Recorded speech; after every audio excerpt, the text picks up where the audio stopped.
한 번만, 이번 한 번만 도와다오. 저도 제 환자들 챙기느라 바빠요. 어머니 문제는 어머니가 해결하세요.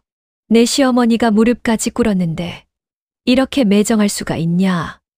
무릎 꿇는다고 지난 일들이 사라지진 않죠. 내가 너한테 뭘 그렇게 잘못했길래. 오늘 사연 시작하기 전 여러분의 사랑인 구독과 좋아요 부탁드립니다. 서울 외곽 변두리 30년이나 된 2층 양옥집이 하나 있습니다. 회색 슬레이트 지붕에 벽돌 담장이 둘러싸인 이 집은 세월의 흔적을 고스란히 간직하고 있었죠.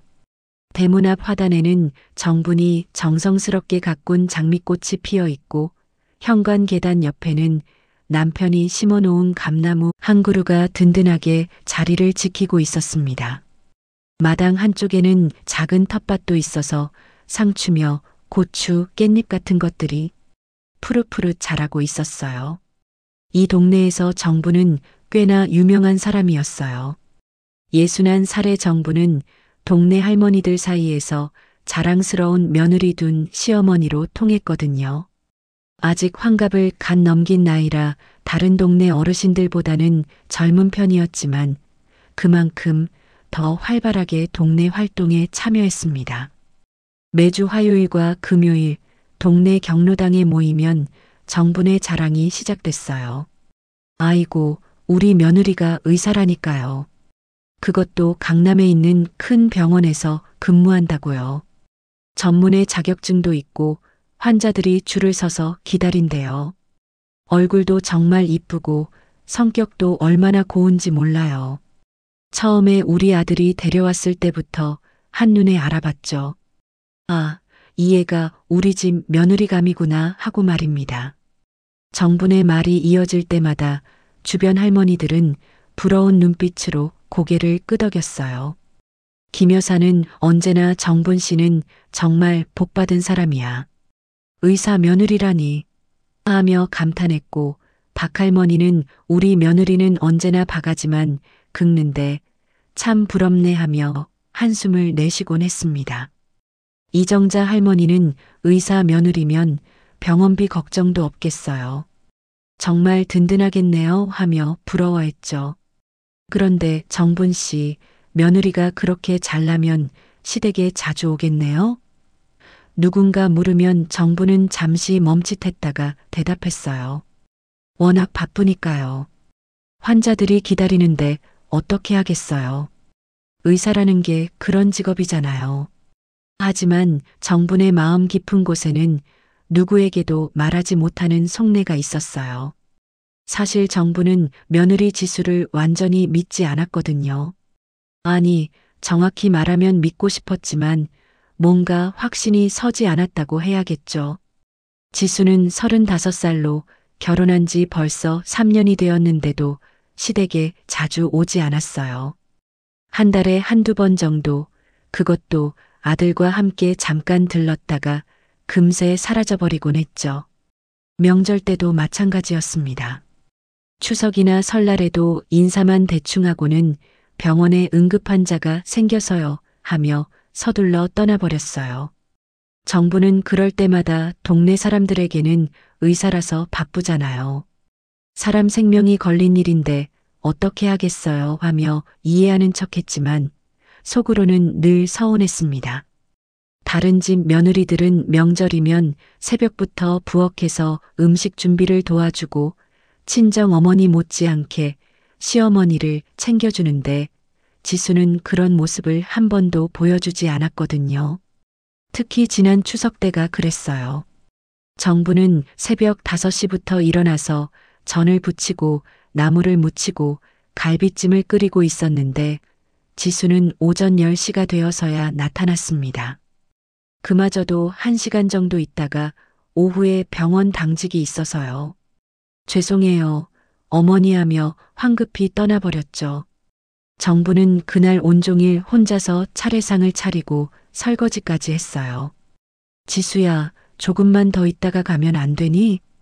정분이 조심스럽게 물어봤을 때 지수는 시계를 보며 말했어요. 정말 죄송해요. 오늘 응급실 당직이라서요. 환자들이 기다리고 있어요. 정부는 더 이상 말할 수 없었어요. 환자들이 기다리고 있다는데 뭐라고 하겠어요. 그날 저녁 정부는 주방에서 설거지를 하며 혼자 중얼거렸어요. 정말 의사가 그렇게 바쁜가? 아니면 우리 시댁이 싫은 건가? 정분의 남편은 거실에서 뉴스를 보며 대답했습니다. 여보, 또 그런 생각하지 마. 지수가 얼마나 착한 애인데. 우리 아들이 좋아하니까 됐잖아.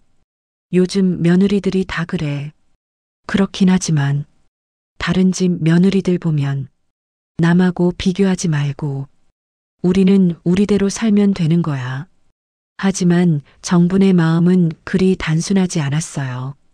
지수가 올 때마다 느껴지는 어색함, 대화할 때 살짝 느껴지는 거리감이 정분을 불안하게 만들었죠. 지수는 분명히 예의 바르고 정중했지만 왠지 진심이 느껴지지 않았어요. 어머니, 안녕하세요. 하며 인사할 때도 몸은 괜찮으세요? 혈압약은 잘 드세요? 하며 안부를 물을 때도 마치 정해진 대본을 읽는 것 같은 느낌이었거든요. 웃을 때도 입가만 살짝 올라갈 뿐 눈은 따뜻하지 않았고 대화를 나눌 때도 어딘가 마음이 다른 곳에 가 있는 것 같았습니다. 정부는 가끔 지수의 눈빛을 유심히 관찰하곤 했어요. 분명히 웃고 있는데 눈은 웃지 않는 것 같고 시댁 이야기를 할 때마다 미묘하게 표정이 굳어지는 것도 느꼈죠. 그리고 핸드폰을 자주 보면서 누군가와 문자를 주고받는 모습도 신경이 쓰였어요. 어느 날 오후 정부는 동네 마트에서 김 여사와 마주쳤어요. 어머, 정분 씨, 며느리는 요즘 어때요? 병원 일은 많이 바쁜가요? 아, 바쁘다고 하네요. 의사라서 어쩔 수 없죠. 워낙 실력이 좋다 보니까 환자들이 많이 찾는다고 해요. 정부는 습관적으로 대답했지만 말하는 자신의 목소리가 어딘가 공허하게 들렸어요. 김 여사는 고개를 끄덕이며 말했어요. 그래도 부럽네요. 우리 며느리는 그냥 평범한 회사원인데 정분 씨는 의사 며느리잖아요. 정부는 억지로 웃으며 고개를 끄덕였지만 마음속으로는 다른 생각이 들었어요. 정말 부러워할 만한 며느리일까? 그렇게 정부는 겉으로는 자랑스러운 시어머니 역할을 해내면서도 속으로는 며느리에 대한 의심과 서운함을 키워나가고 있었어요. 그런 정분의 마음이 흔들리기 시작한 건 김 여사의 한마디 때문이었어요. 어느 화요일 오후 정분이 동네 슈퍼에서 장을 보고 나오는데 김 여사가 다가왔습니다. 정분 씨, 잠깐만요. 김 여사의 표정이 평소와 달리 심각해 보였어요. 주변을 두리번거리더니 정분을 구석진 곳으로 데려갔습니다. 정분 씨, 며느리 그 병원에서 강남 부자들만 받는다면서요? 거기서 돈 엄청 벌겠네요. 정부는 순간 당황했어요. 김 여사가 무슨 말을 하는 건지 이해할 수 없었거든요. 무슨 소리예요? 지수가 일하는 곳이 어떤 병원인데요? 아, 몰랐어요? 우리 딸이 강남에서 간호사로 일하는데 정분 씨 며느리가 일하는 병원 얘기를 하더라고요. 거기가 일반 사람들은 못 가는 곳이라면서요. 진료비가 어마어마하게 비싸다고 하던데. 김 여사의 말이 계속될수록 정분의 마음은 복잡해졌어요. 지수가 그런 특별한 병원에서 일한다는 건 처음 듣는 얘기였거든요. 아니, 사실 지수가 정확히 어떤 일을 하는지, 어떤 환자들을 진료하는지에 대해서는 자세히 들어본 적이 없었어요. 그런데 정분 씨는 혹시 며느리한테 부탁해 본 적 없어요? 병원 일로요? 아니요, 그런 적은. 정부는 말끝을 흐렸습니다. 사실 생각해 본 적이 있긴 했어요. 남편이 가끔 무릎이 아프다고 하거나 정분 자신도 요즘 혈압이 높아져서 걱정이 될 때마다 지수에게 한 번쯤 물어볼까 싶었지만 왠지 선뜻 입이 떨어지지 않았거든요. 그래도 부럽긴 해요. 의사 며느리 두면 든든하잖아요. 김 여사는 그렇게 말하고는 가버렸지만 정분의 마음속에는 이상한 생각이 자리 잡기 시작했어요. 지수가 그렇게 돈을 많이 버는 의사라면 왜 우리한테는 그런 이야기를 한 번도 안 했을까?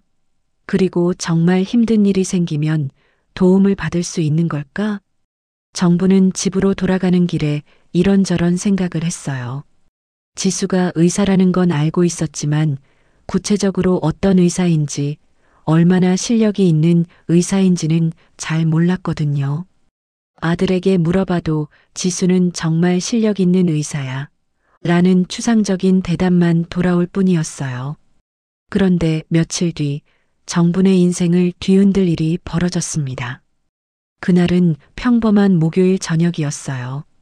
정부는 저녁 설거지를 하고 있었고 남편은 거실에서 텔레비전을 보고 있었습니다. 그런데 갑자기 남편이 가슴을 움켜쥐며 아, 아파 하고 신음소리를 냈어요. 정분이 급히 거실로 뛰어가 보니 남편이 소파에서 굴러떨어져 바닥에 쓰러져 있었습니다.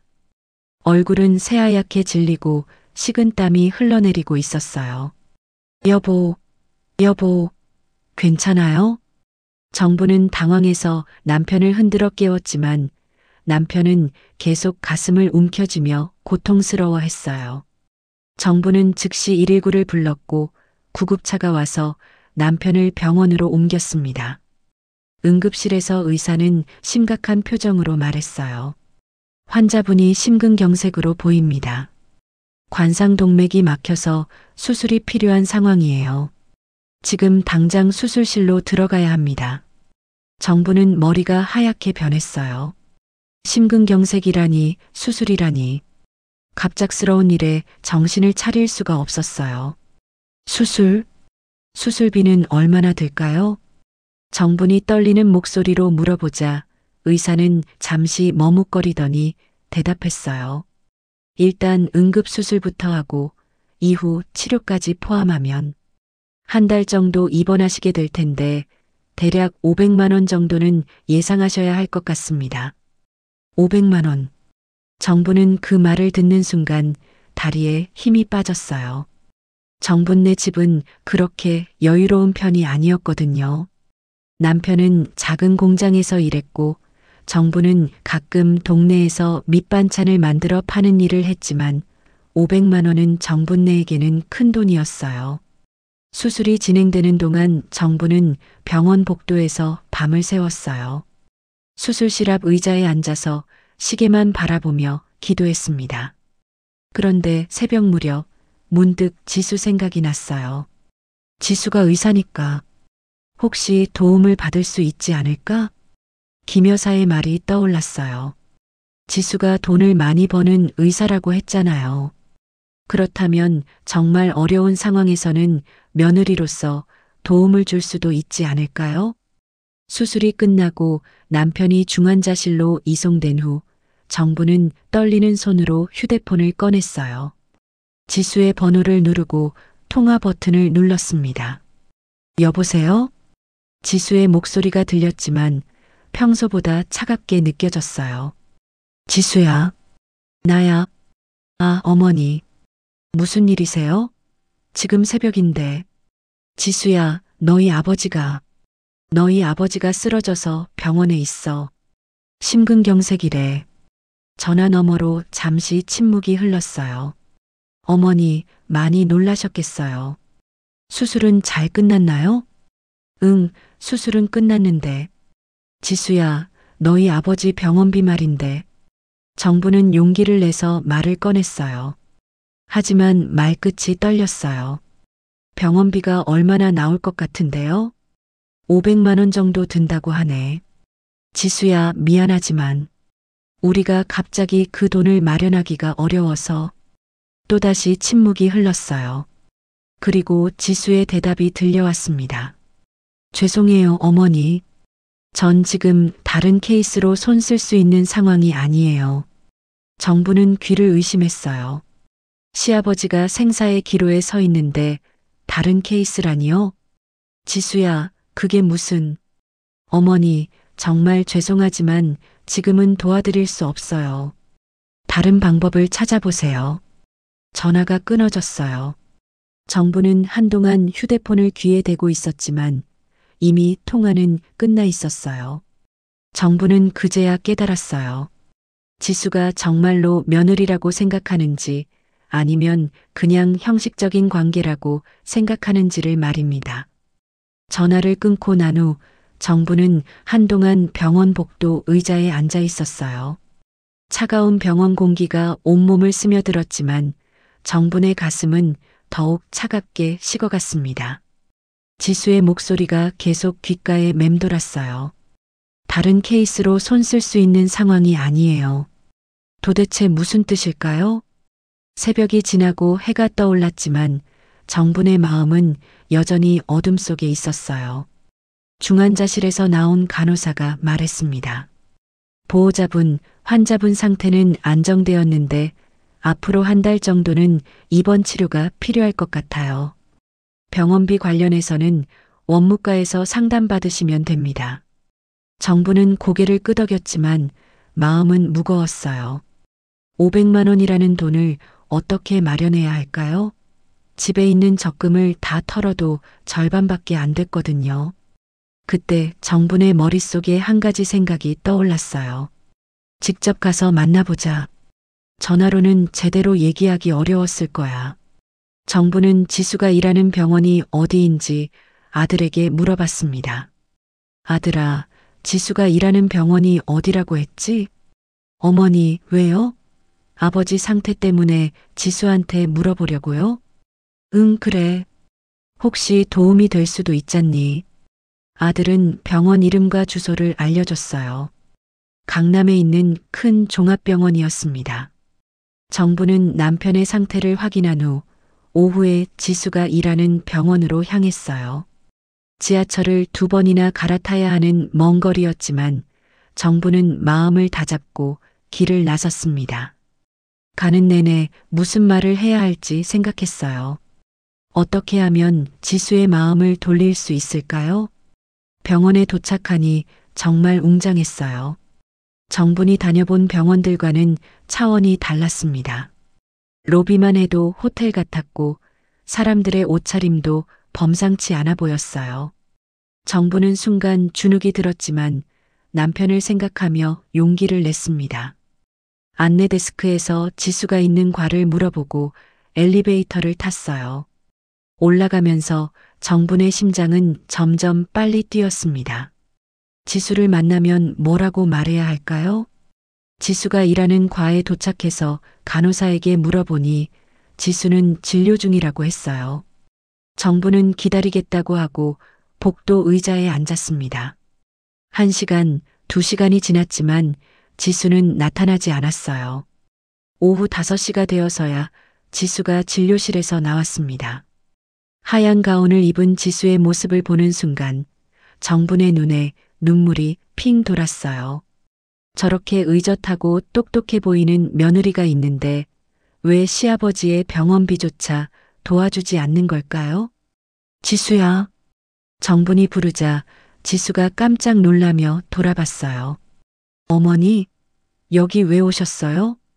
지수의 목소리에는 당황스러움이 섞여 있었어요. 주변에 다른 의사들과 간호사들이 있어서 그런 건지 지수의 표정이 경직되어 보였습니다. 지수야, 잠깐 얘기 좀 하자. 어머니, 지금은 좀 곤란한데요. 회진이 끝나지 않아서. 지수야, 제발. 너희 아버지 일이야. 정분의 간절한 목소리에 지수는 잠시 망설이더니 로비 쪽으로 걸어갔어요. 정분도 따라갔습니다. 로비는 사람들로 붐볐어요. 환자들과 보호자들, 그리고 병원 직원들이 오가고 있었죠. 지수는 구석진 소파 쪽으로 정분을 안내했지만 여전히 주변에는 사람들이 많았어요. 어머니, 아버지 상태는 어떠세요? 지수가 형식적으로 물어봤어요. 정부는 그 말투에서 진짜 걱정이 느껴지지 않았습니다. 수술은 잘 끝났는데. 지수야, 내 아버지 살려야 해. 병원비가 너무 많이 나와서 돈 좀 보태주면 안 되니? 정부는 자존심을 다 버리고 간청했어요. 평생 남에게 손 벌리며 살아본 적 없는 정분이었지만 남편의 생명이 걸린 일이니까 어쩔 수 없었어요. 하지만 지수는 주변을 둘러보더니 작은 목소리로 말했어요. 어머니, 전 남편하고도 상의 없이 그런 큰 돈 못 드려요. 그리고 여기서 이런 얘기하시면 안 돼요. 지수의 말을 들은 순간 정부는 머리가 하얘졌어요. 남편과 상의해야 한다고요? 시아버지가 생사의 기로에 서 있는데 남편과 상의가 우선이라고요? 지수야, 그게 무슨 말이니? 우리가 지금... 어머니, 목소리 좀 낮춰주세요. 사람들이 다 봐요. 지수가 정분을 제지했어요. 정분이 둘러보니 정말로 주변 사람들이 힐끗힐끗 쳐다보고 있었어요. 누군가는 수군거리기도 했습니다. 정분의 얼굴이 빨갛게 달아올랐어요. 지수야, 우리 집안일을 남들 앞에서 못할 얘기가 뭐 있다고 그래? 너도 우리 가족 아니니? 정분의 목소리가 커지자 더 많은 사람들이 쳐다봤어요. 지수는 더욱 당황한 표정을 지었습니다. 어머니, 제발 조용히 하세요. 제가 여기서 일하는 사람이에요. 일하는 사람? 그럼 시아버지는 아무것도 아니란 말이니? 정분의 가슴에서 뜨거운 것이 치솟아 올랐어요. 분노와 서러움이 뒤섞인 감정이었습니다. 지수는 잠시 침묵하더니 말했어요. 어머니, 정말 죄송하지만 지금은 도와드릴 수 없어요. 저희도 형편이 그렇게 넉넉하지 않거든요. 형편이 넉넉하지 않다고요? 김 여사가 말했던 것과는 정반대였어요. 정부는 지수가 거짓말을 하는 건지 아니면 정말 도와줄 수 없는 사정이 있는 건지 알 수 없었어요. 그럼 조금이라도... 어머니, 정말 죄송해요. 저는 이만 가봐야겠어요. 지수는 그렇게 말하고는 서둘러 엘리베이터 쪽으로 걸어갔어요. 정부는 그 뒷모습을 바라보며 한동안 서 있었습니다. 주변 사람들의 시선이 정분을 찔렀어요. 어떤 사람은 동정하는 듯한 눈빛으로, 어떤 사람은 구경하는 듯한 시선으로 정분을 바라봤습니다. 정부는 그제야 깨달았어요. 지수에게 정부는 정말로 가족이 아니라 그냥 형식적인 관계에 불과하다는 걸 말이에요. 그날 이후 정부는 완전히 달라졌어요. 동네 경로당에 가서도 며느리 자랑을 하지 않았습니다. 김 여사가 정분 씨, 며느리 이야기 안 해요? 하고 물어봐도 바쁘다고 하네요 하고 짧게 대답할 뿐이었어요. 대신 정분의 마음속에는 지수를 향한 분노와 서러움이 차곡차곡 쌓여갔습니다. 지수와의 만남 이후 일주일이 지났지만 정분의 마음은 여전히 무거웠어요. 남편은 중환자실에서 일반 병실로 옮겨졌지만 회복 속도가 생각보다 느렸습니다. 의사는 연세도 있으시고 심장 손상이 생각보다 커서 시간이 좀 걸릴 것 같다고 말했어요. 문제는 병원비였어요. 이미 일주일 만에 200만 원이 나갔는데 앞으로 얼마나 더 들지 알 수 없었습니다. 정부는 집에 있던 적금을 해지하고 친구들에게도 돈을 빌려달라고 부탁했지만 턱없이 부족했어요. 그날도 정부는 병원에서 하루 종일 남편을 돌보고 저녁 늦게 집에 돌아왔습니다.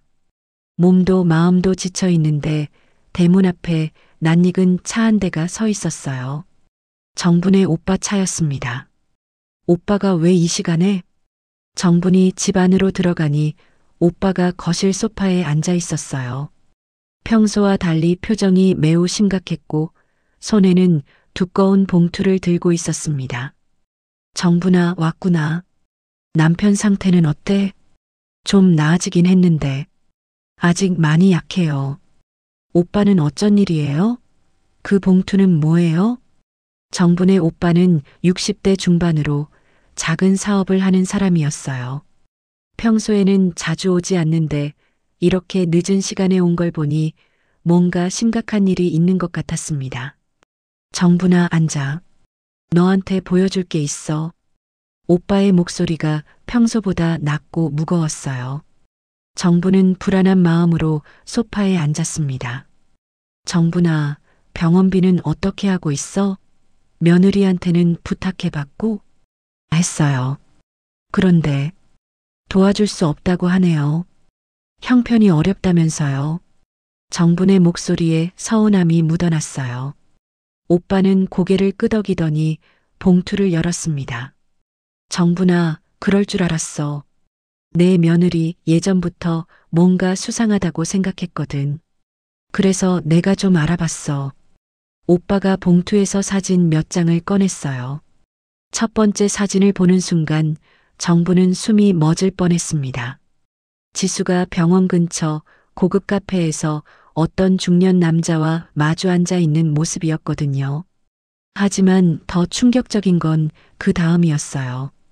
지수가 그 남자에게 두꺼운 봉투를 건네주고 있는 사진, 그리고 그 남자가 지수에게 뭔가 작은 상자를 주는 사진까지 있었습니다. 이게 언제 찍은 사진이에요? 지난주부터 사흘 동안 미행했어. 정부나 내 며느리 행동이 보통이 아니야. 오빠의 말에 정부는 더욱 당황했어요. 미행이라니요? 오빠 미행이라니 그게 무슨... 정부나 들어봐. 내가 우연히 내 며느리를 강남에서 본 게 한두 번이 아니야. 그런데 매번 이상한 사람들과 만나고 있더라고. 그래서 좀 더 자세히 알아본 거야. 오빠가 두 번째 사진을 보여줬어요. 이번에는 지수가 완전히 다른 남자와 만나고 있는 모습이었습니다. 이 남자는 좀 더 젊어 보였고 옷차림도 화려했어요. 이 사람은 또 누구예요? 내가 아는 사람한테 물어보니까 이 남자는 강남에서 유명한 브로커래. 의료 관련 불법 거래를 중개하는 사람이라고 하더라고. 정부는 머리가 어지러웠어요. 브로커라니, 불법 거래라니. 도대체 무슨 말인지 이해할 수 없었어요. 오빠, 그게 무슨 뜻이에요? 정부나 요즘 의사들 중에 돈 때문에 불법적인 일에 손대는 사람들이 있어. 가짜 진단서 써주기, 불필요한 수술 권하기, 심지어는 보험 사기에 가담하기도 하고. 오빠의 말을 들으면서 정분의 얼굴이 창백해졌어요. 설마 지수가 그런 일을? 확실하지는 않지만 정황상 그럴 가능성이 높아. 봐봐. 이 사진들을 보면 지수가 얼마나 자연스럽게 그 사람들과 대화하는지 알 수 있어. 처음 만나는 사이가 아니야. 오빠가 세 번째 사진을 보여줬는데 이번에는 정분이 정말 충격을 받았어요. 지수가 고급 외제차에서 내리는 모습이었거든요. 정분이 알기로는 지수와 아들은 그렇게 비싼 차를 살 형편이 아니었는데요. 이 차는 뭐예요? 아마 그 브로커 차인 것 같아. 지수가 그 사람 차를 타고 다니는 걸 봤거든. 정부는 이제 정말 혼란스러웠어요. 지수가 시아버지 병원비는 도와줄 수 없다고 하면서 이런 사람들과는 자유롭게 만나고 다니고 있다니요. 오빠, 혹시 더 알아낸 게 있어요? 오빠는 잠시 망설이더니 마지막 사진을 꺼냈어요. 정부는 그 사진을 보고 완전히 말을 잃었습니다. 지수가 어떤 고급 레스토랑에서 여러 명의 사람들과 함께 식사하고 있는 모습이었는데 테이블 위에는 비싼 와인과 음식들이 가득했어요. 이건 언제 찍은 거예요? 엊그저께야. 내가 병원에서 고생하고 있는 동안 지수는 이렇게 호화로운 식사를 하고 있었어. 정분의 가슴에 뜨거운 분노가 치솟았어요. 시아버지가 병상에서 고생하고 있는데 며느리는 이렇게 편안하게 지내고 있었다니요. 정분아, 그리고 이것도 봐. 오빠가 마지막으로 꺼낸 건 사진이 아니라 작은 종이 쪽지였어요. 이게 뭐예요? 지수가 그 카페에서 떨어뜨린 거야. 내가 주워본 건데. 정분이 쪽지를 펼쳐보니 숫자들이 적혀 있었어요. 500만 원, 1000만 원, 수수료 30% 같은 글씨들이 보였습니다. 이게 대체 무슨 뜻이에요? 정부나 이제 알겠지? 내 며느리는 분명히 뭔가 숨기고 있어. 그리고 돈이 없어서 도와주지 못하는 게 아니야. 다른 이유가 있는 거라고. 오빠의 말을 들으면서 정부는 지난 며칠간의 일들을 다시 떠올려 봤어요. 지수가 병원에서 보여준 차가운 태도, 남편과 상의해야 한다는 말, 형편이 넉넉하지 않다는 거짓말까지. 모든 게 이제 이해됐어요. 정부나, 내가 너무 순진해. 체면 때문에 며느리 편만 들고 있으니까 이런 일이 생기는 거야. 이제라도 정신 차려야 해. 정부는 오빠가 가져온 증거들을 다시 한번 훑어봤어요. 모든 게 명확했습니다. 지수는 분명히 뭔가 숨기고 있었고 돈도 충분히 있으면서 거짓말을 하고 있었어요. 오빠, 그럼 이제 어떻게 해야 할까요? 일단 지수한테 직접 따져봐야지. 하지만 조심해서 해. 만약 정말 불법적인 일에 연루되어 있다면 위험할 수도 있어. 그날 밤 정부는 전혀 잠을 잘 수 없었어요. 오빠가 보여준 사진들과 증거들이 계속 머릿속을 맴돌았습니다. 지수에 대한 실망과 분노, 그리고 배신감이 복받쳐 올랐어요.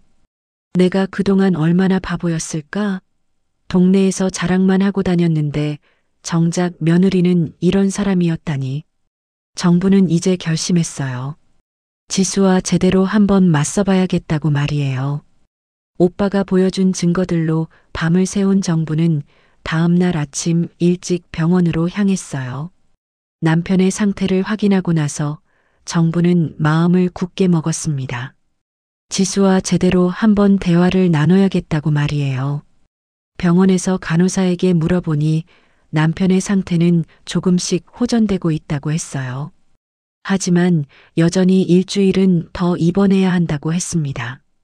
정부는 병원비 걱정을 하며 지수가 일하는 병원으로 향했어요. 이번에는 미리 전화를 해서 지수의 퇴근 시간을 알아봤습니다. 오후 6시에 끝난다고 했어요. 정부는 오후 5시쯤 병원에 도착해서 지수를 기다렸습니다. 시간이 지나면서 하늘에 먹구름이 끼기 시작했어요. 금방이라도 비가 올 것 같은 날씨였습니다. 정부는 병원 로비에서 지수를 기다리면서 오빠가 보여준 사진들을 다시 들여다봤어요. 볼 때마다 화가 치솟았습니다. 오후 6시가 조금 넘어서 지수가 나타났어요. 평소와 다름없이 하얀 가운을 입고 있었지만 정분의 눈에는 더 이상 믿음직해 보이지 않았어요. 어머니, 또 오셨어요? 지수가 정분을 보자 살짝 당황한 표정을 지었어요. 정분은 일어나서 지수에게 다가갔습니다. 지수야, 우리 밖에서 얘기하자. 어머니, 저 지금 급한 약속이 있어서. 급한 약속? 또 누구랑 만나려고? 정분의 목소리에 날카로움이 섞였어요. 지수는 정분의 표정이 평소와 다르다는 걸 느꼈는지 잠시 머뭇거렸습니다. 어머니, 무슨 일이세요? 밖에 나가서 얘기하자고 했잖니. 정분이 강하게 말하자 지수는 어쩔 수 없이 따라 나왔어요. 밖으로 나오니 이미 비가 조금씩 내리기 시작했습니다.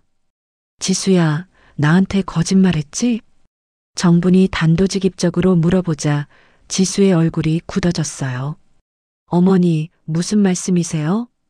형편이 어려워서 도와줄 수 없다고 했지? 그런데 이게 뭐야? 정분이 오빠에게서 받은 사진들을 꺼내 지수에게 보여줬어요. 지수가 고급 레스토랑에서 식사하는 사진, 외제차에서 내리는 사진, 그리고 수상한 남자들과 만나는 사진까지. 지수는 사진들을 보더니 얼굴이 창백해졌어요. 어머니, 이걸 어떻게 구했는지는 중요하지 않아. 중요한 건 내가 거짓말했다는 거야. 시아버지가 죽어가고 있는데 도와줄 수 없다고 하면서 너는 이렇게 호화롭게 지내고 있었잖아. 정분의 목소리가 점점 커졌어요. 비가 더 세게 내리기 시작했지만 정부는 개의치 않았습니다. 어머니, 오해예요. 이건 병원 일 때문에. 병원 일? 그럼 이 사람들이 다 환자야? 이 브로커라는 사람도? 정분이 브로커라는 단어를 꺼내자 지수의 표정이 완전히 변했어요. 공포에 질린 듯한 표정이었습니다. 어머니, 그걸 어떻게 아세요? 아, 그럼 정말 브로커가 맞구나. 지수야, 너 대체 무슨 일을 하고 있는 거야? 지수는 잠시 침묵했어요. 비가 점점 더 세게 내려서 두 사람 모두 젖어가고 있었지만 아무도 움직이지 않았습니다. 어머니, 복잡한 일이에요. 설명하기 어려워요. 복잡하다고? 시아버지 생명이 걸린 일인데 복잡하다고? 정분의 분노가 폭발했어요. 그동안 쌓였던 서운함과 실망감이 한꺼번에 터져나왔습니다. 지수야, 너는 진짜 우리 가족이라고 생각하지 않는구나. 그냥 형식적인 관계로만 생각하는 거지. 어머니, 그게 아니에요. 그게 아니라면 왜 이렇게 차갑게 대하는 거야? 왜 거짓말을 하는 거야? 정부는 더 이상 참을 수 없었어요. 빗속에서 지수 앞에 무릎을 꿇었습니다. 어머니, 뭐 하세요? 지수가 깜짝 놀라며 정분을 일으키려 했지만 정분은 움직이지 않았어요. 지수야, 내가 잘못했다. 그동안 너를 제대로 이해하지 못했나 봐. 체면이고 뭐고 다 버릴게. 제발 너희 아버지만 살려줘. 정분의 목소리는 빗소리에 섞여 들렸어요. 주변을 지나가던 사람들이 하나둘씩 멈춰서서 쳐다봤습니다. 어머니, 제발 일어나세요. 여기서 이러시면 안 돼요. 지수는 당황해서 정분을 일으키려 했지만 정분은 계속 무릎을 꿇고 있었어요. 지수야, 내가 평생 너를 잘못 봤다면 미안해. 하지만 너희 아버지는 정말 선량한 사람이야. 평생 남 탓 한 번 안 하고 성실하게 살아온 사람이야. 그런 사람이 돈 때문에 제대로 치료받지 못한다면 나는 어떻게 살아가야 해? 정분의 눈물이 빗물과 섞여 흘러내렸어요. 지수는 그런 정분의 모습을 보며 표정이 복잡해졌습니다. 어머니, 지수야, 너한테 무릎 꿇고 빌게. 제발 도와줘. 얼마든지 나중에 갚을게. 이자도 낼게. 그냥 너희 아버지만 살려줘. 주변에 구경하는 사람들이 점점 많아졌어요. 누군가는 저 할머니 좀 봐 하며 수군거렸고 누군가는 동정어린 시선으로 바라봤습니다. 지수는 주변 시선들을 의식하며 더욱 당황했어요. 어머니, 일단 일어나세요. 비도 오고 있고 감기 걸리시면 어떻게 해요? 대답부터 해줘. 도와줄 거야, 안 도와줄 거야? 정분이 간절하게 물어보자 지수는 한참 동안 침묵했어요. 그리고 마침내 입을 열었습니다. 어머니, 알았어요. 도와드릴게요. 정부는 그 말을 듣고 나서야 일어났어요. 하지만 지수의 표정에서는 기쁨보다는 무거운 결심 같은 것이 느껴졌습니다. 정말이야? 정말 도와줄 거야? 네. 하지만 조건이 있어요. 지수의 목소리가 평소와 달리 차갑게 들렸어요. 무슨 조건? 앞으로 제 일에 대해서는 절대 묻지 마세요. 그리고 오늘 일은 누구에게도 말하지 마세요. 정부는 지수의 말에 이상함을 느꼈지만 남편을 살려야 한다는 생각에 고개를 끄덕였어요. 알았어. 약속할게. 하지만 정부는 알지 못했어요. 지수가 도와주기로 한 그 돈이 어디서 나오는 것인지, 그리고 그 돈 때문에 어떤 일이 벌어질지를 말이에요. 지수가 도와주겠다고 약속한 지 사흘이 지났어요. 정부는 매일 병원에서 남편을 돌보면서도 마음 한구석이 불안했습니다. 지수가 정말 약속을 지킬까 하는 걱정도 있었고, 지수가 마지막에 한 말 제 일에 대해서는 절대 묻지 마세요라는 조건이 계속 신경 쓰였거든요. 그런데 셋째 날 오후 정분에게 지수로부터 문자가 왔어요.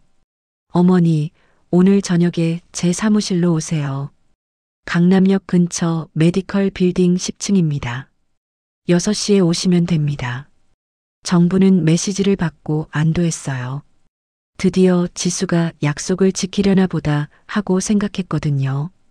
정부는 남편에게 며느리가 도와주기로 했다고 말하고 강남으로 향했습니다. 메디컬 빌딩은 정분이 상상했던 것보다 훨씬 컸어요. 로비부터 고급스러웠고 엘리베이터도 최신식이었습니다. 10층에 도착해서 지수가 알려준 호수를 찾아갔어요. 문패에는 지수 내과의원이라고 쓰여 있었어요. 정부는 처음 알았어요. 지수가 개인 병원을 운영하고 있다는 걸 말이에요. 그동안 큰 병원에서 일한다고만 알고 있었는데 개인 의원까지 따로 있었다니 놀라웠어요. 정분이 문을 열고 들어가니 지수가 책상에 앉아 있었어요. 평소 집에서 보던 모습과는 완전히 달랐습니다. 훨씬 차갑고 날카로워 보였어요.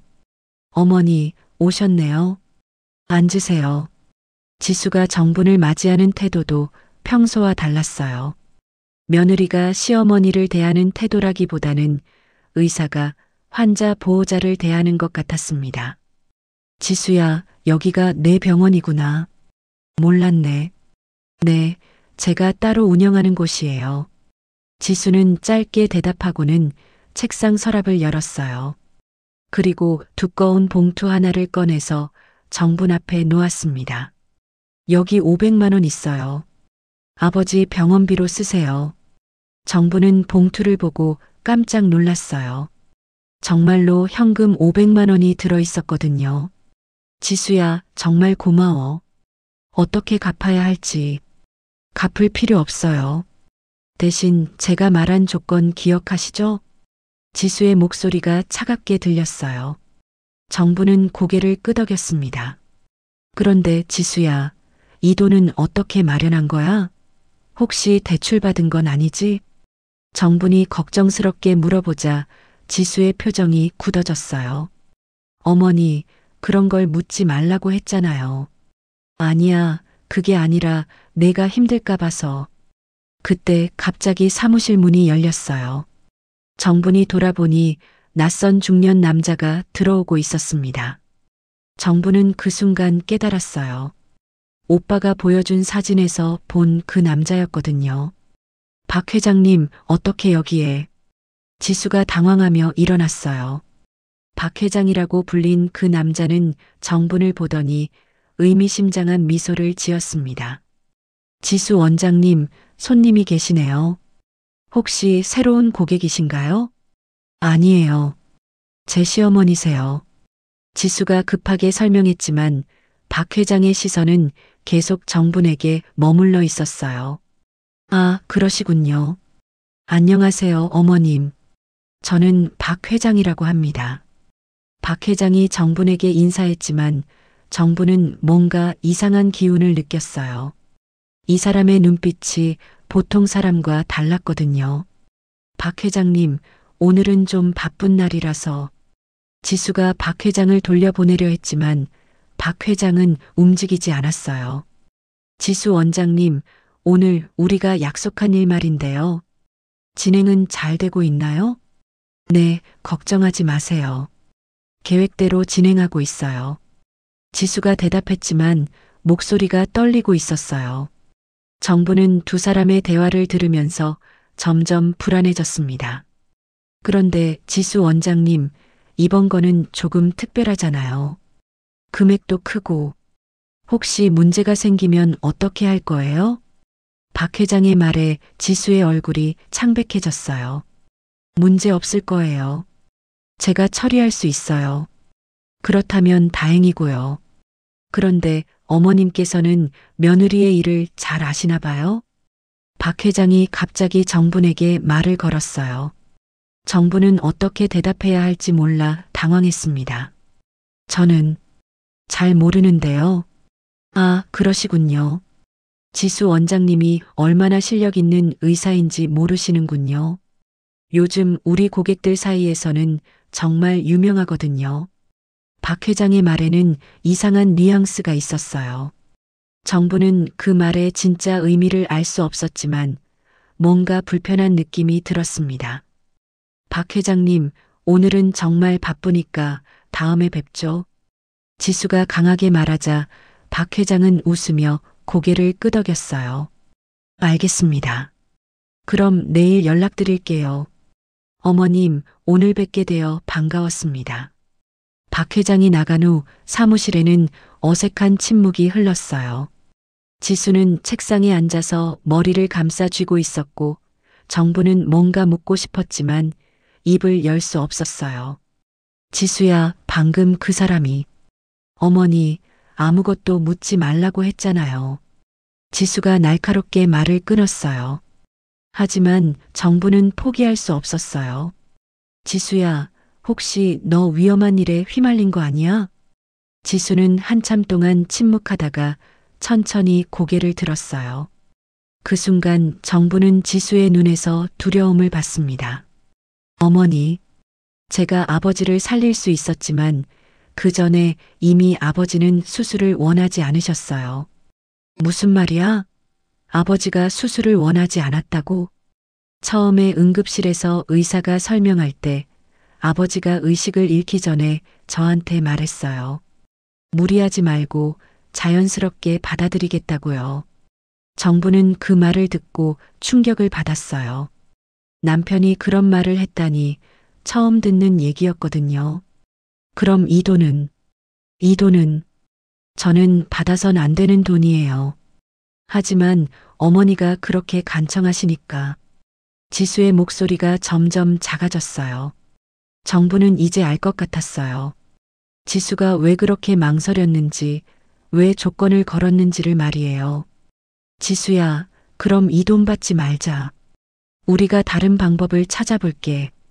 하지만 지수는 고개를 저었어요. 이미 늦었어요, 어머니. 이미 약속을 했거든요. 정부는 그제야 깨달았어요. 자신이 지수를 얼마나 위험한 상황으로 몰아넣었는지를 말이에요. 지수의 말을 들은 정부는 그 자리에서 일어날 수 없었어요. 자신이 며느리를 위험한 상황으로 몰아넣었다는 죄책감이 가슴을 짓눌렀습니다. 하지만 동시에 남편이 수술을 원하지 않았다는 말도 이해할 수 없었어요. 지수야, 아버지가 정말 그런 말을 했어? 나한테는 한 번도. 어머니가 화장실 가신 사이에 잠깐 의식을 찾으셨어요. 그때 제 손을 잡고 말씀하셨어요. 지수야, 나는 이제 충분히 살았다. 너희들한테 짐이 되고 싶지 않다고요. 정분의 눈에서 눈물이 흘러내렸어요. 남편이 그런 마음이었다면 자신이 지금까지 한 일들이 모두 잘못된 건 아닐까요? 그때 갑자기 지수의 휴대폰이 울렸어요. 지수가 전화를 받더니 얼굴이 하얗게 변했습니다. 네, 알겠습니다. 지금 가겠습니다. 전화를 끊은 지수는 급하게 일어났어요. 어머니, 저 급히 나가봐야겠어요. 지수야, 무슨 일이야? 얼굴이 왜 그래? 아무것도 아니에요. 그냥 응급환자가 생겨서요. 하지만 지수의 표정은 단순한 응급환자 때문이 아닌 것 같았어요. 정부는 뭔가 심상치 않다는 걸 느꼈습니다. 지수야, 나도 같이 갈게. 안 돼요. 절대 따라오시면 안 돼요. 지수가 강하게 말리자 정부는 더욱 의심스러웠어요. 왜? 뭐가 그렇게 위험한데? 지수는 잠시 망설이더니 정분의 손을 잡았어요. 어머니, 제발 집에 가세요. 그리고 오늘 일은 아무에게도 말하지 마세요. 특히 경찰이나 그런 사람들한테는 절대요. 경찰이라는 말을 듣는 순간 정부는 온몸이 차가워졌어요. 지수야, 너 혹시 범죄에 연루된 거야? 어머니, 지금은 설명할 시간이 없어요. 나중에 다 말씀드릴게요. 지수는 그렇게 말하고는 서둘러 사무실을 나갔어요. 정부는 홀로 남겨져서 어떻게 해야 할지 몰랐습니다. 그런데 지수가 나간 지 10분도 안 되어서 사무실 문이 다시 열렸어요. 이번에는 박 회장이 아니라 정장을 입은 남자 2명이 들어왔습니다. 실례합니다. 혹시 지수 원장님 계신가요? 정부는 이 사람들이 누구인지 몰랐지만 뭔가 불길한 예감이 들었어요. 지금 없는데요. 누구세요? 저희는 경찰입니다. 지수 원장님과 관련해서 조사할 일이 있어서 왔습니다. 경찰이라는 말을 듣는 순간 정분의 머릿속이 하얘졌어요. 지수가 왜 경찰 얘기를 했는지 이제 알 것 같았습니다. 어머님께서는 지수 원장님과 무슨 관계이신가요? 저는 시어머니입니다. 아, 그러시군요. 혹시 지수 원장님이 최근에 어떤 특별한 일을 하시는지 아시나요? 정부는 어떻게 대답해야 할지 몰랐어요. 지수가 절대 말하지 말라고 했는데 경찰이 직접 물어보고 있으니까요. 저는 잘 모르겠는데요. 그렇습니까? 그런데 오늘 오신 이유가 있나요? 경찰이 계속 질문하자 정부는 점점 당황했어요. 그때 정분의 가방에서 지수가 준 돈 봉투가 보였습니다. 혹시 그 봉투는 뭔가요? 경찰이 봉투를 가리키자 정부는 말문이 막혔어요.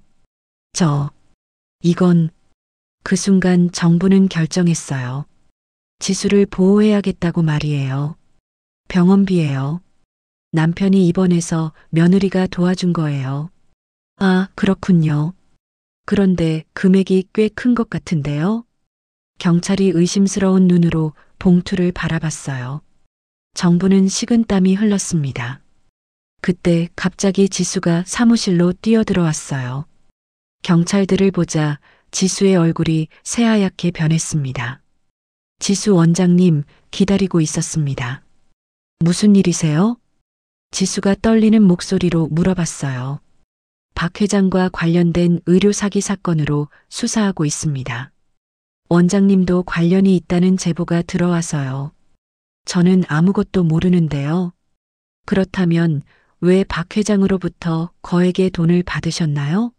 저희가 확인한 바로는 지난 한 달간 여러 차례 금전 거래가 있었던 것 같은데요. 경찰의 말을 들으면서 정부는 이제 모든 걸 이해했어요.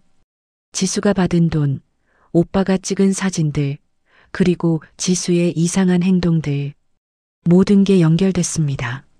지수야. 정분이 지수를 부르자 지수는 정분을 향해 간절한 눈빛을 보냈어요. 어머니, 집에 가세요. 이건 제가 처리할 일이에요. 원장님, 일단 서에 같이 가서 이야기하시죠. 경찰이 지수에게 말하자 지수는 고개를 끄덕였어요. 알겠습니다. 하지만 제 시어머니는 아무것도 모르는 분이에요. 집에 보내주세요. 물론입니다. 경찰들이 지수를 데리고 나가려는 순간 정분이 갑자기 일어났어요. 잠깐만요. 모든 사람들이 정분을 돌아봤어요. 저도 같이 갈게요. 지수는 제 며느리니까 저도 책임이 있어요. 어머니, 안 돼요. 지수가 만류했지만 정부는 이미 마음을 굳혔어요. 지수야, 내가 너를 이 지경으로 만든 거야. 내가 무릎 꿇고 빌어서 너를 이렇게 만든 거라고. 정분의 목소리가 떨렸어요. 저도 같이 가겠습니다. 제가 며느리에게 돈을 달라고 강요했어요. 제가 무릎 꿇고 빌어서 억지로 돈을 받은 거예요. 경찰들은 서로 눈을 마주쳤어요. 어머님, 자세한 이야기는 서에서 들어보죠. 그렇게 정분과 지수는 함께 경찰서로 향했어요. 차 안에서 지수는 정분의 손을 잡았습니다. 어머니, 정말 죄송해요. 제가 어머니를 실망시켰네요. 아니야, 지수야. 내가 너를 이해하지 못했어. 내가 너무 이기적이었어. 두 사람은 그제야 서로의 마음을 진정으로 이해하기 시작했어요. 하지만 이미 모든 것이 너무 늦어버린 상황이었습니다. 경찰서에서의 조사는 밤늦게까지 이어졌어요. 정분과 지수는 각각 다른 조사실에서 긴 시간을 보냈습니다. 정분은 처음에는 두려웠지만 지수를 지키겠다는 마음 하나로 버텼어요. 형광등 불빛 아래서 정분의 손은 계속 떨리고 있었지만 마음만큼은 확고했습니다. 조사 결과 지수는 박 회장의 의료 사기에 직접적으로 가담한 것은 아니었어요. 다만 박 회장이 운영하는 불법 의료 네트워크에서 진단서를 허위로 작성해주는 일을 몇 차례 했던 것이 밝혀졌습니다. 지수는 떨리는 목소리로 자신의 이야기를 털어놓았어요. 저는 처음에는 정말 환자를 도우려는 마음이었어요. 박 회장이 보험 해옥을 받지 못하는 가난한 환자들을 도와달라고 해서 의사로서 도움이 되고 싶었어요. 지수의 목소리는 점점 작아졌어요. 하지만 나중에 알고 보니 그게 아니었어요. 가짜 환자들이었고 보험금을 편취하기 위한 사기였어요. 그때는 이미 빠져나올 수 없었어요. 박 회장이 협박을 하기 시작했거든요. 제 면허를 빼앗을 수도 있다고, 의사 생명을 끝낼 수도 있다고. 정부는 옆 조사실에서 지수의 진술 내용을 전해 들으면서 가슴이 찢어질 것 같았어요.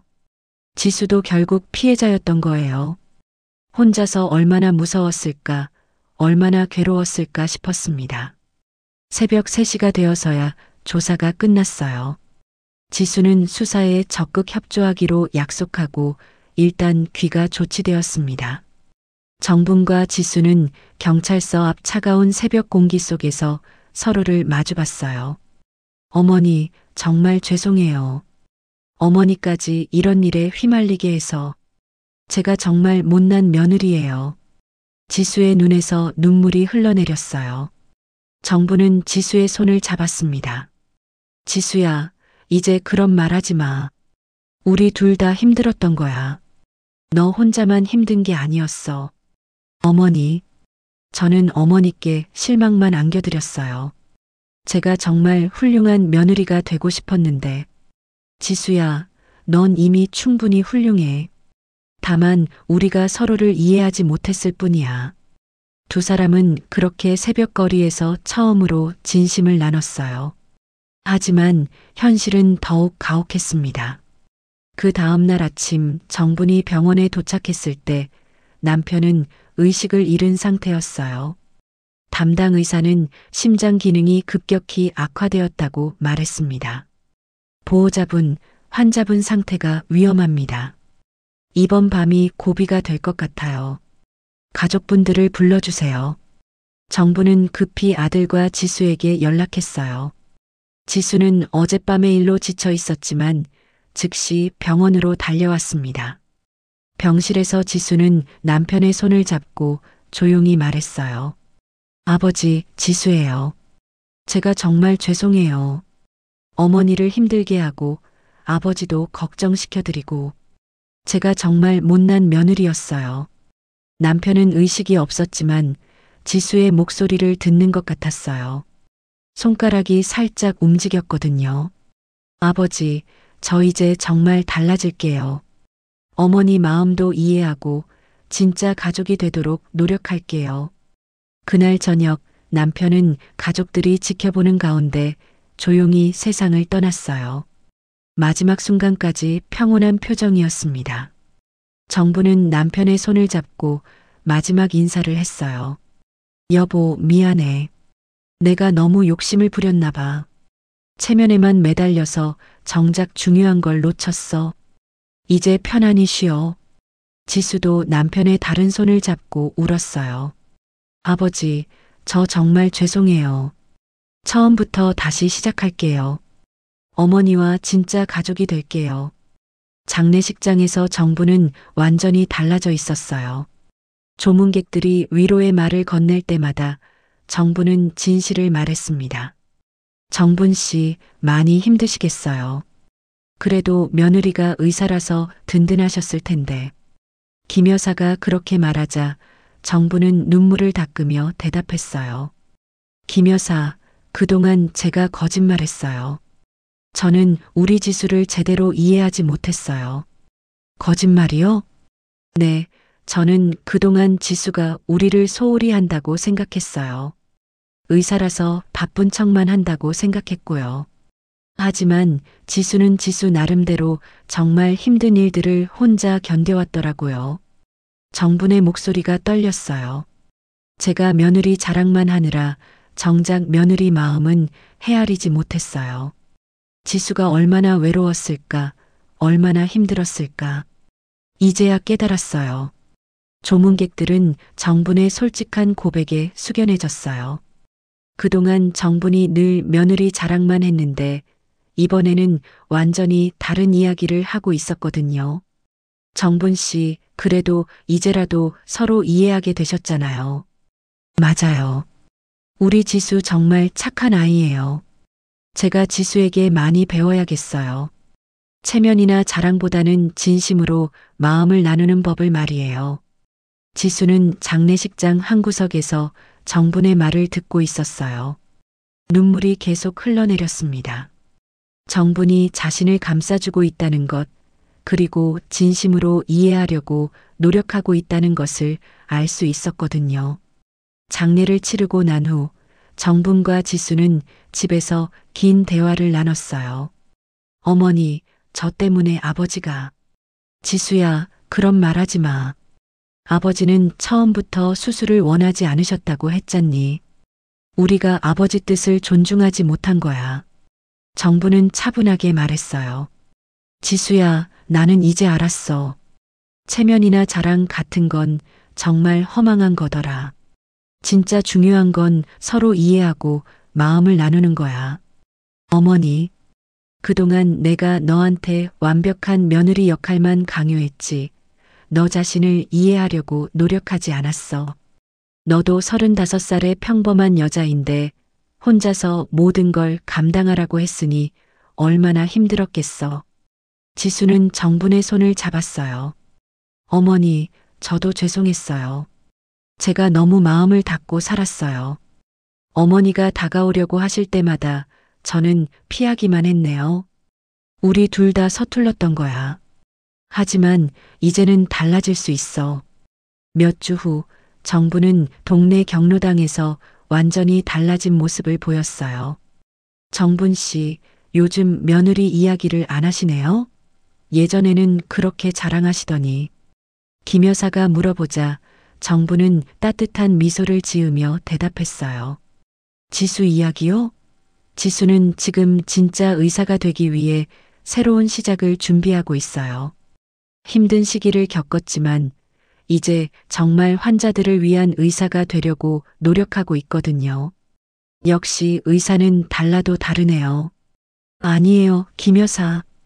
지수도 우리와 똑같은 평범한 사람이에요. 실수도 하고 힘들어하기도 하고 때로는 잘못된 선택을 하기도 해요. 하지만 그래서 더 인간적이고 소중한 것 같아요. 정부는 이제 지수를 자랑의 대상이 아니라 이해하고 사랑해야 할 진짜 가족으로 보고 있었어요. 그날 저녁 지수가 정분을 찾아왔어요. 손에는 작은 국화꽃다발을 들고 있었습니다. 어머니, 이거 아버지 무덤에 같이 갖다 놓고 와요. 그래, 좋은 생각이다. 두 사람은 함께 남편의 무덤을 찾았어요. 석양이 지는 조용한 공원묘지에서 지수는 꽃을 놓고 무릎을 꿇었습니다. 아버지, 저 지수예요. 정말 늦었지만 이제야 진짜 며느리가 되는 법을 배웠어요. 어머니 잘 모시겠어요. 그리고 정말 죄송했어요. 정분도 무덤 앞에 무릎을 꿇고 남편에게 말했어요. 여보, 이제는 체면이나 자랑이 아니라 지수의 마음을 진심으로 알아주는 시어머니가 될게요. 우리 이제야 진짜 가족이 되었어요. 돌아오는 길에 지수가 조심스럽게 말했어요. 어머니, 제가 새로운 병원에서 다시 시작하게 되면 어머니도 같이 사실래요? 혼자 계시면 외로우실 텐데요. 정부는 깜짝 놀랐어요. 정말? 내가 있어도 괜찮겠어? 불편하지 않을까? 무슨 말씀이세요? 이제 우리 진짜 가족이잖아요. 서로 의지하고 살아야죠. 정분의 눈에서 눈물이 흘러내렸어요. 기쁨의 눈물이었습니다. 지수야, 고마워. 정말 고마워. 그렇게 정분과 지수는 진정한 가족이 되었어요. 체면과 오해의 벽을 허물고 서로의 상처를 어루만지며 진심으로 이해하고 사랑하는 따뜻한 관계로 새롭게 태어난 거예요. 정분과 며느리의 이야기가 당신 마음에도 남았다면 구독과 좋아요, 그리고 여러분의 생각을 댓글로 남겨주세요. 여러분의 한마디가 다음 이야기를 만듭니다.